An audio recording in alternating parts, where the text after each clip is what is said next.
অতএব টাঙ্গাইলের মুসলমানদের বলে যাই, মানবা কি মানবা না সেটা তোমার ব্যাপার। দিলের দরদ দিয়া বলে যাই, যারা আটরাকাত করে তারাবিরে গিরা লাগাই দিছে এবং জিদ করছে আটরাকাতের বেশি পড়বে না। আরে আল্লাহর মুহাব্বত পাওয়ার জন্য দুইটা আমল আছে। আল্লাহর মুহাব্বত বান্দা পাইতে চাইতো আমরা সবাই। আল্লাহর মুহাব্বত পাওয়ার জন্য দুইটা আমল আছে। দুইটা আমল সব থেকে প্রিয় আল্লাহর কাছে। এটা করলে আল্লাহ বান্দার প্রতি আকৃষ্ট হয়ে যাবে, বান্দাকে অনেক বড় দামি বানায় দেবে। কয় জিনিস? এক নম্বরে নামাজ, দ্বিতীয় কোরআন শরীফের তেলাওয়াত। সুবহানাল্লাহ। হাদিস পড়ো, বুখারী শরীফ পড়ো নাই? কি বলছো? জমিনের মধ্যে আল্লাহর কাছে সব থেকে বেশি প্রিয় কারা? ভালো করে শুনে নাও। আল্লাহর প্রিয় বেশি, আল্লাহ এদের ব্যাপারে বলছেন আমার প্রিয় যারা, সর্বোচ্চ প্রিয়। কেমনে বুঝলাম? আল্লাহ এদের সাথে বেদবি করেন, আমি আল্লাহ নিজে যুদ্ধ করব। বুখারী শরীফের হাদিস। তা আল্লাহ যুদ্ধের ঘোষণা দিয়েছেন, কতটা কঠিন কথা। কাদের ব্যাপারে? যারা ওলিয়া উলিয়ার বিরোধিতা করে। বুখারীর কথা। যারা ওলিয়া উলিয়ার বিরোধিতা করবে, আল্লাহ স্পষ্ট বলেছেন, রাসূল বলে দেন আমি আল্লাহ নিজে রেডি, ওর সাথে যুদ্ধ করব। তাহলে পৃথিবীতে আল্লাহর কাছে সব থেকে প্রিয় ওলি আউলিয়া। ওলি এক বচন, আউলিয়া বহু বচন।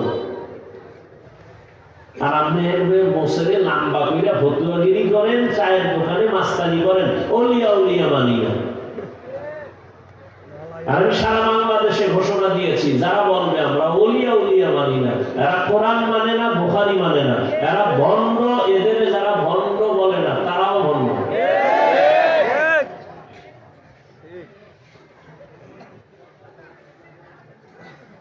আল্লাহ সব থেকে প্রিয় ওলি আউলিয়া। এখন ওলি কারা?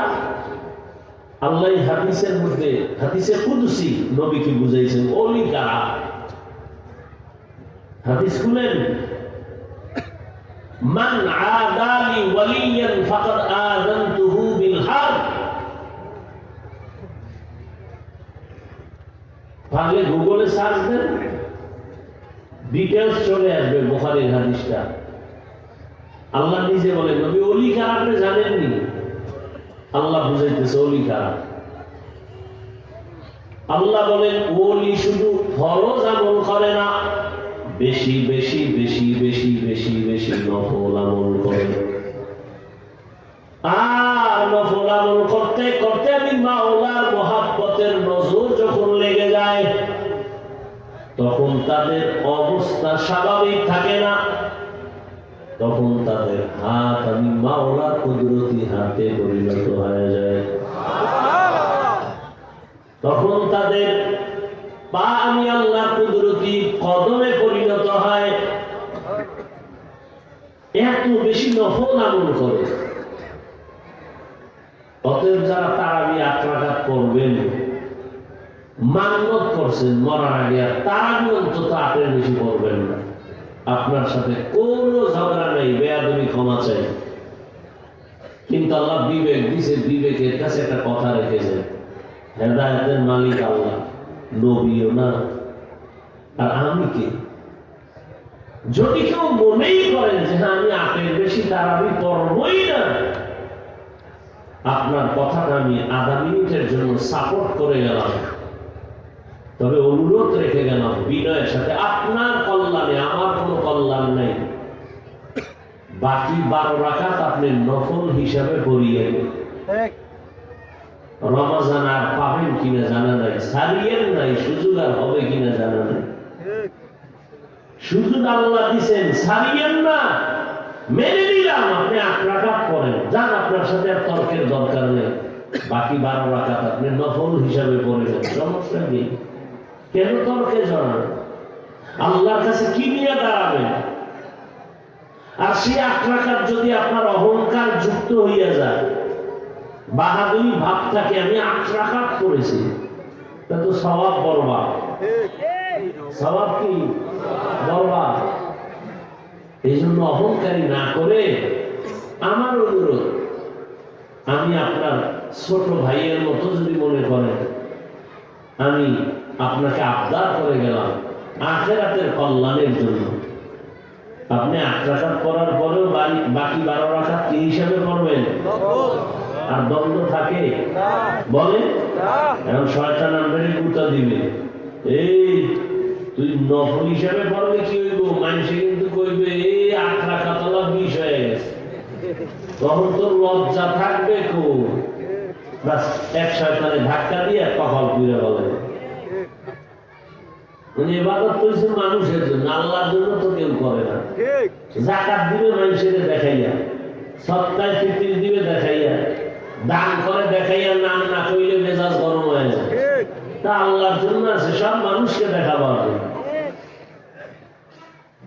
এই জন্য জান্নাত পাওয়া বড় কঠিন। কে বলেছে সহজ? অনেক কঠিন। সহজ হলে জান্নাতের টিকিট হাতে পাইয়া আবু বকর সারা জীবন কাঁদলেন কেন? জবাব দাও। ওমরে ফারুক কান্না করলেন কেন? জান্নাতের টিকিট হাতে পাইয়া। ওসমান রাদিয়াল্লাহু তাআলা কাঁদলেন কেন সারা জীবন? হযরত আলী কাঁদলেন কেন? সমস্ত নবীরা কাঁদলেন, সাহাবায়ে কেরাম কান্না করলেন, সমস্ত ওলিরা কান্না করলেন। এমন একজন আল্লাহর প্রিয় বান্দা কবরে যান নাই কান্না ছাড়া। দুনিয়াতে মানুষ বানাইয়াই তো শুরু কান্না, দুনিয়াতে আসার পরের পুঁজি তো আমগো কান্না। না মা কইতে পারি, না বাপ কইতে পারি, ক্ষুধা লাগছে কান্না, বাথরুমে যাব কান্না, কান্না করতেছি, মা খালি বুঝে নিতেছে এখন কান্না দিয়ে কি চাই। বাবায় বুঝে না, শুধু মা বুঝে যে ও এখন কাঁদে কেন, বাথরুমের সমস্যা। মা শুধু বুঝে বাচ্চা কাঁদে কেন, পেটে ক্ষুধা। মা বুঝে বাচ্চা কাঁদে কেন, ঘুমে ধরছে। মাই শুধু বুঝে বাচ্চা কাঁদে কেন, প্রস্রাব করে দিয়েছে। কান্না ছাড়া কোনো বুঝিয়াছিল?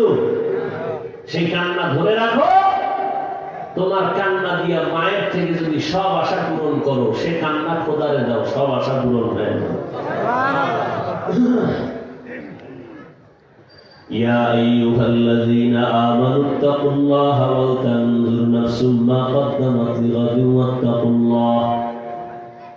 আল্লাহ তাআলা বলেন, হে মুমিন, তাকওয়া অর্জন করো, আমাকে ভয় করো।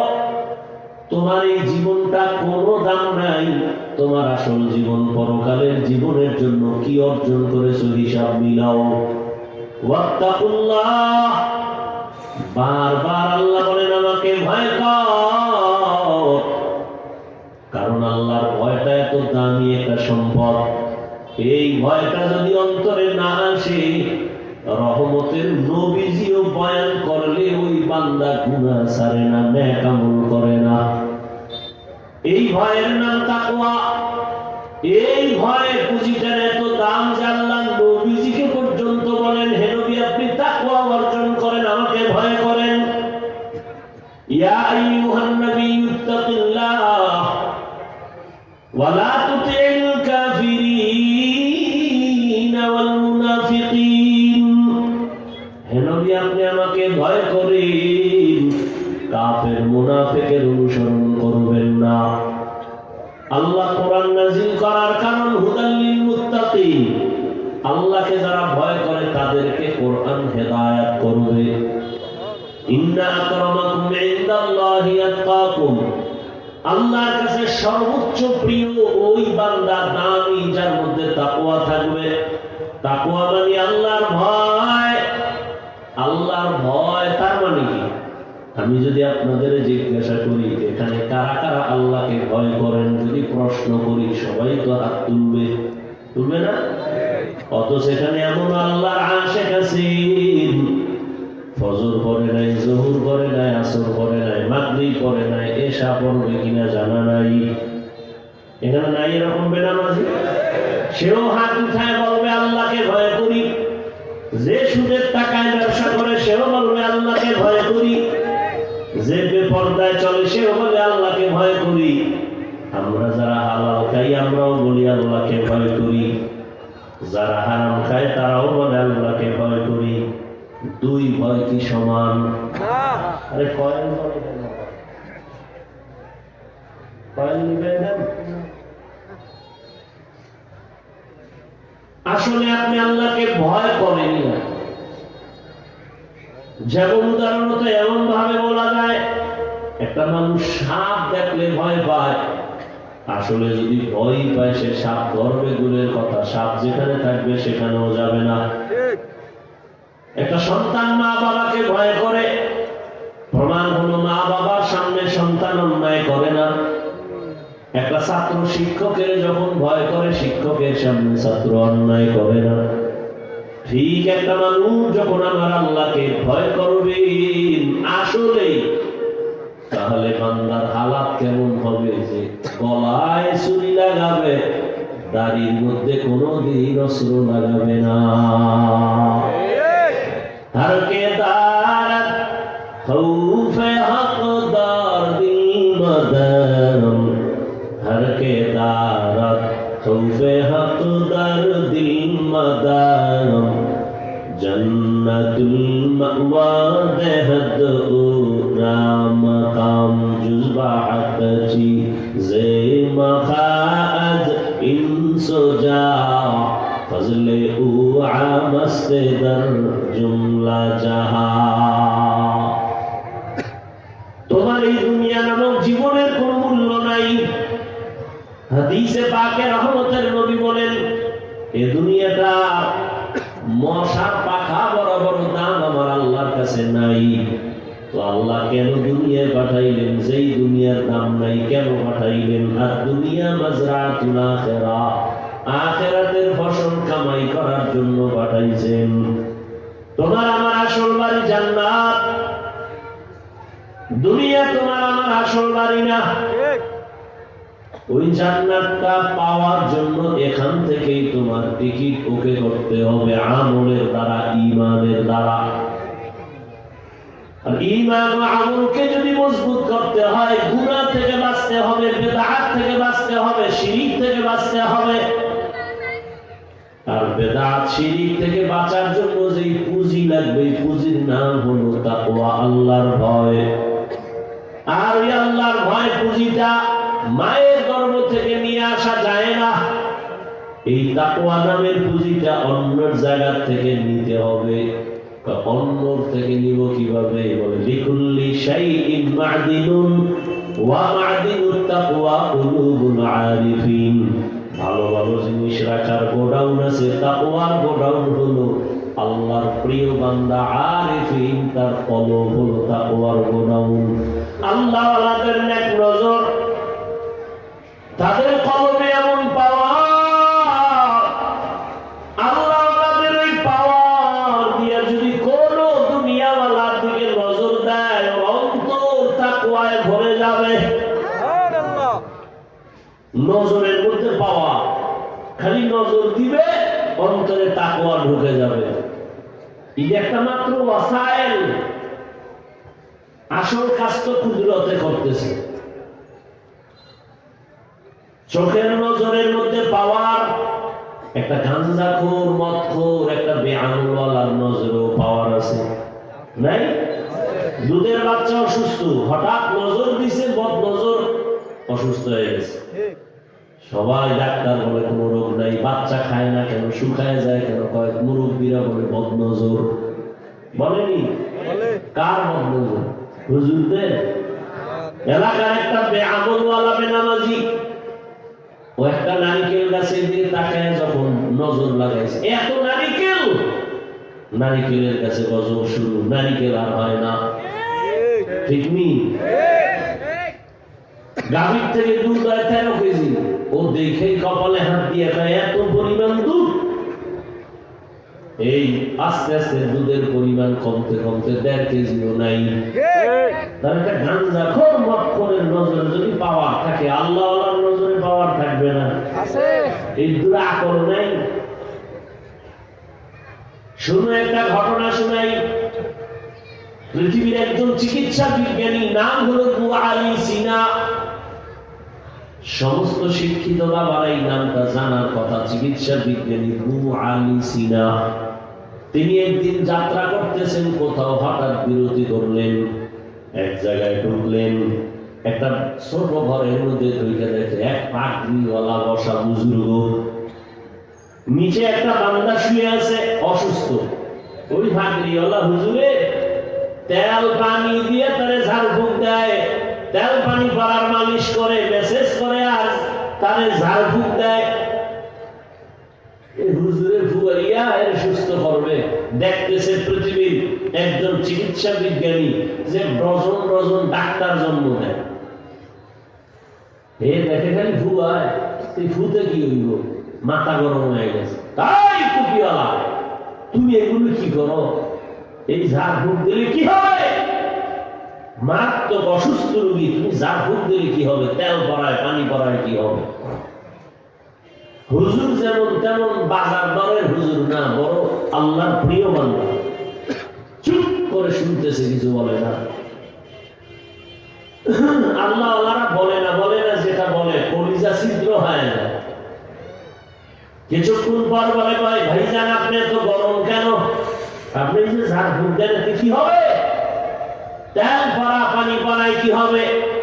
হুজুর এমন একটা জবাব দিয়ে বললেন, তুমি গাধা, বুঝবা না।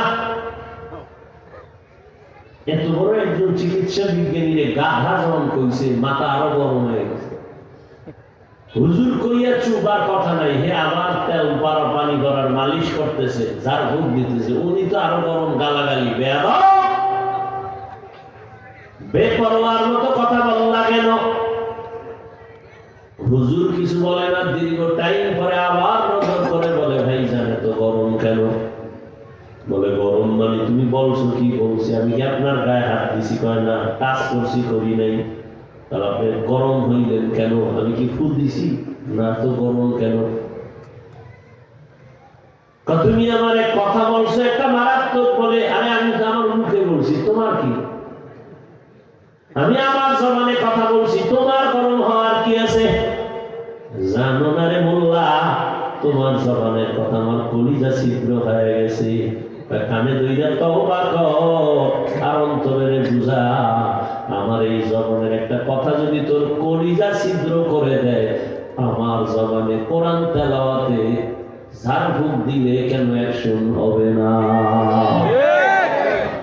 আউলিয়ারা কারে উকবা ইখতিয়ার, জাহেলারা কারে দুনিয়া ইখতিয়ার। মাইনে মোমেন সোয়ে মোমেন মিশাওয়া, মাইলে কাফের সোয়ে কাফের মিশাওয়া। আল্লাহ ওয়ালাদের নেক নজর ছাড়া কলবে তাকওয়া আসবে না। এই যে আপনারা এখানে পড়ছেন, নগদ একটা প্রমাণ আমি আপনাদের দিই, নগদ, মিথ্যা কথা কেউ বলবেন না, খবরদার। এখানে যারা পড়ছেন, নামাজ টামাজ যাই পড়েন না, আল্লাহকে সাক্ষী রেখে বলেন। এই যে বয়ান চলতেছে, বয়ান আল্লাহকে সাক্ষী রেখে একটু বলেন, আমার এই কথাগুলো উলামায়ে কেরামের যে বয়ান শুনতেছেন, আপনার অন্তরে হালকা হলো কি ধাক্কা লাগে নাই? মিছা কথা বলেন না। 1 ঘন্টার বয়ানে যদি আপনার অন্তরে ধাক্কা লাগে, আপনার বিবেকের মধ্যে যদি নাড়া দেয়, তাহলে আপনি যদি আলেম আল্লাহ ওয়ালার নজরে যদি বছরকে বছর কাটাইয়া দেন, এরকম ধাক্কা লাগতে লাগতে লাগতে লাগতে আপনার কলব এমন পবিত্র হবে যে জান্নাতের ছবি দেখা কবরে যাবে। সহজ কথা কেন বুঝেন না? আল্লাহ ওয়ালাদের নেক নজর ছাড়া অন্তরে আল্লাহর ভয় আসবে না। দেখেন না, মানুষ বিড়ি টানে টানে টানে টানে হঠাৎ ইমাম সাহেব দেখে গুটায় ফেলেছে। এত মানুষের সামনে বিড়িটা আছে, ইমামকে দেখলে গুটায় কেন? ইমামের মধ্যে তাকওয়া আছে, ওই ভয়টা তার মধ্যে একটু বাতাস লাগে, ভয়। আরে হুজুরের সামনে করা যাবে না, কারণ হুজুর তো আল্লাহর প্রিয় মানুষ। এই জন্য আল্লাহর প্রিয় বান্দা উলামা আহলে হক এদের নেক নজরেদের সোহবতে বড় দাম। এমিয়া কেমনে বুঝাবো, সময় কম। জমিনের মধ্যে কুকুর আছে না নাই? কে বানাইছে? আল্লাহ। কিন্তু সব কুকুর সমান না। আসহাবে কাহাফের সাথে যে কুকুরের সম্পর্ক, ওই কুকুর আল্লাহর জান্নাতে যাবে। সুবহানাল্লাহ। জমিনের মধ্যে গরু আছে, গরু সব গরুকে বানাইছেন, কিন্তু একটা গরু দামি না। তবে মুসা নবীর সাথে যে গাভীর সম্পর্ক, এই গাভী জান্নাতে যাবে। বুঝেন বুঝেন না? আকল খাইছেন সব, আকল নষ্ট।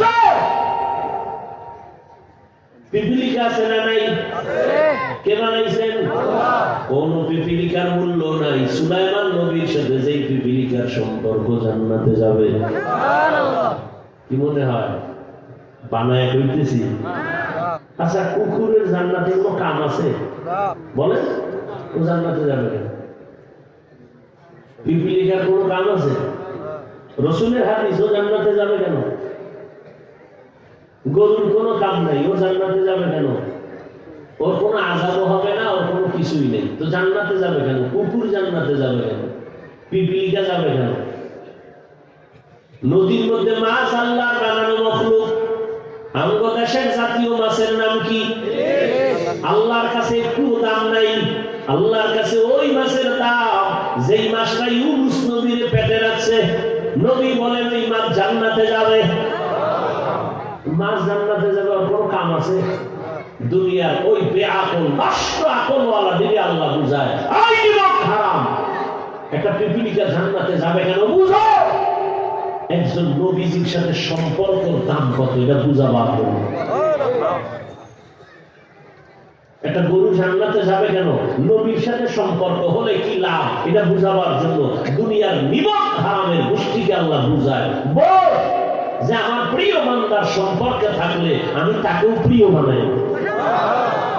সিটার কোনো দাম নাই, ধানের সাথে লাগছে, দাম বেড়ে গেছে।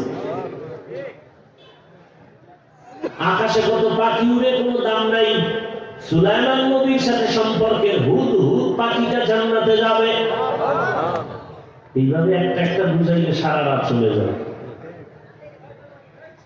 ও বান্দা, তুমি জান্নাতে যাবা কিনা জানা নাই, তবে হ্যাঁ স্পষ্ট হাদিসে আছে, একজন আলেম ওর সাথে যদি সম্পর্ক থাকে, আল্লাহ কিয়ামতে বলবে, যা আমি তোকেও জান্নাত দিয়ে দিলাম।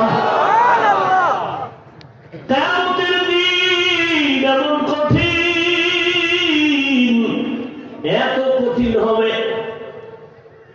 একজন আশিক আল্লাহর বান্দা দাঁড়াবে, আমল ওজন দিবে, দেখবে সব নেক আমল, কিন্তু ওজনের পাল্লায় গিয়ে এক নেকের টান ফিরে গেছে। আল্লাহ বলবে, যা দেখ, এই ময়দানে তোর মা বাবা ভাই বোন ছেলে মেয়ে আছে, ঘুরে ঘুরে একটা নেক লইয়া আয়, একটা নেক নিয়ে আয়, আমি তোরে জান্নাতে দিব। ওই আল্লাহর বান্দা জাহান্নামে ভয়ে হাসরের মাঠে ঘুরবে, আর ছেলেরে খুঁজবে, মেয়েরে খুঁজবে। ছেলের পায়ে বলবে, বাবা আমি তোর বাবা, তুই আমার সন্তান, আমার একটা নেক হলে জান্নাতে যাব, আমার একটা নেক দিবি। সন্তান বলবে, আমার বাবা ছিল ঠিকই, তবে তুমি আমার বাবা, আমি বিশ্বাস করি না, যাও। বিবি বলবে, আমি চিনি না স্বামীকে। মা বলবে, সন্তান তুই আমার না, আমি চিনি না, চলে যা। বান্দা পাগলের মতো হয়ে যাবে, ঘুরতে ঘুরতে একটা নেক পাইনি, তুমি জান্নাত। হঠাৎ করে একজন মুরব্বী, বৃদ্ধ বয়সের একটা লোক ডাকবে, এই বুড়া, তুমি চিল্লাইয়া চিল্লাইয়া কাঁদো আর দৌড়াও কেন? ভাই তোমারে বললে লাভ কি? বাবা বলে, আমার আমল নামা ওজন দিছে, একটা নেকের অভাব। আল্লাহ পাঠাইছে একটা নেক নেওয়ার জন্য, ছেলে দেয় না, মেয়ে দেয় না, কেউ দেয় না। ওই মুরব্বী কাঁদে আর কাঁদে, ভাই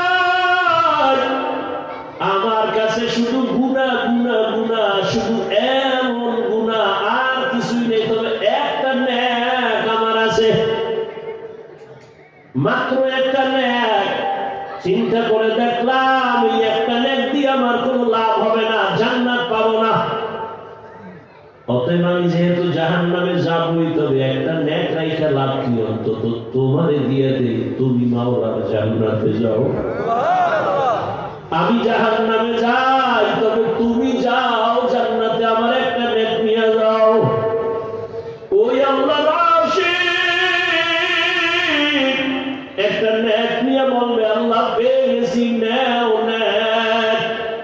আল্লাহ বলবে, তোমার এই কঠিন মুসিবতের সময় এত বিপদে একটা নেককে দিয়ে সাহায্য করলো। বলবে অমুক জায়গায় এক বান্দা, বলে তারে হাজির করো। ওই জাহান্নামীটারে আল্লাহ হাজির করবে, এই তুই এর নেক দিছ? কয় হ্যাঁ আল্লাহ নেক দিছি। কেন? আল্লাহ আমার কোনো নেক নাই, গুনাহ আর গুনাহ। আমার তো জাহান্নাম ছাড়া উপায় নাই, আমি তো আর জান্নাত পাবো না, এক নেক দিয়ে জান্নাত হবে না। আমি চিন্তা করে দেখলাম এই একটা নেক আমার ভাইকে দিয়ে যদি সহযোগিতা করতে পারি, আমার ভাইকে যদি একটু দয়া করতে পারি, সে তো জান্নাত পাবে।